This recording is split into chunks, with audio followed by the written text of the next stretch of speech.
Hello everyone. In this short video, we're going to look into the fundamentals of a sequential circuit. So far in our class, we looked into circuits something like full adders, we looked into a comparators, and we looked into something like decoders and other logic circuits, right? If you recall, in all this, my output, let's say at time t, is dependent upon my inputs at time t, right? So your output is always dependent upon what is the current input, but not the input 10 seconds ago or 20 seconds ago.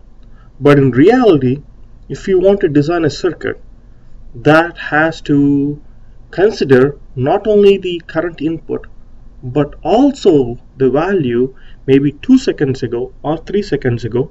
We need something called a memory element, okay, which is the fundamental block of this sequential circuit. So a sequential circuit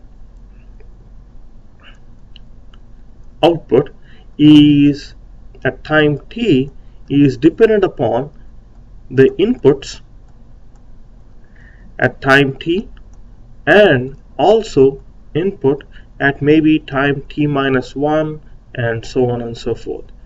And so, as I said, memory is the fundamental block. So essentially, if we take a combinational circuit here and add a memory element, we add them together, we get a sequential circuit. Now, one point I want to show you here is the inputs and the outputs is very similar to your combinational circuits, but the only difference is the clock signal. Okay, the clock signal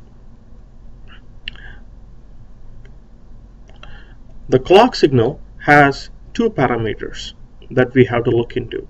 It has, number one, it has two different values, 0 and 1, and number two, it has an important parameter called period. Okay, now a period is something we discussed in the last class, but let's go over this really quick. The waveform here shown here is a simple waveform for a clock signal. So as I said, it has two values. The one on the bottom, this is value of 0, and the one on the top, this is a value of 1. So my clock is switching between 0, 1, 0, 1, 0, 1. So let's take a starting point, let's say time 2. So the signal starts at 0, goes to 1 and comes back to 0. And if you see, if I take this logic block, if I take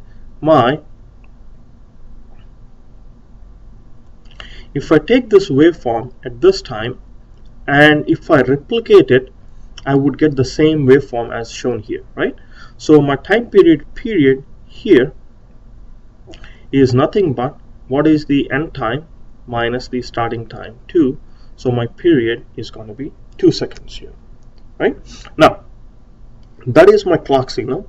And the next point I want to show you here is there are two classifications. We look into something called levels.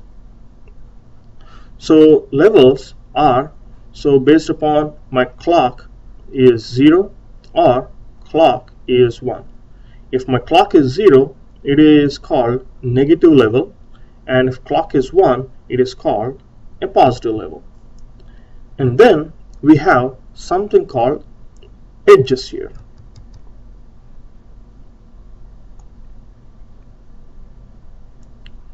So if clock is changing from 0 to 1, this point here is called a positive edge. Okay. And on the other hand, if my clock is changing from 1 to 0, this point of time when clock is changing from 1 to 0, that is called negative edge. Remember again, when my clock is in terms of levels, if clock is 0, it's negative level. If clock is 1, it is positive. On the edge time, if clock is changing from 0 to 1, that is positive edge. If clock is changing from 1 to 0, that is negative edge. Now, let's come into memory classifications. Memory is classified into two types. One is your latch. The second one is a flip-flop. A latch is something, in latch, it is dependent upon level. On a flip-flop, it is dependent upon edge. So the latch has two types, positive level latch and negative level latch. And edge, flip-flop, has two types, rising edge and falling edge. Now, based upon this, we have a simple truth table here. Now, latch, as I said, we have positive level and negative level, right? Now, based upon what you see here, latch, we have a negative level. So, let's see here. Positive level latch is what? When clock is 1. Yes. So, your output changes when clock is 1 here. For a negative level, your clock is 0. So, your output changes when clock is 0.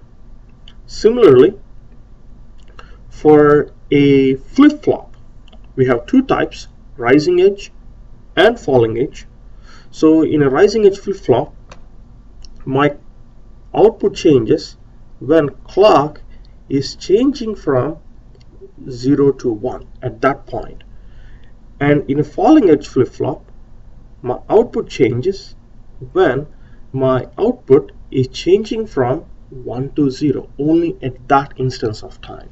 So broadly speaking, my clock signal is the fundamental signal in a latch or a flip-flop, which are the two memory elements.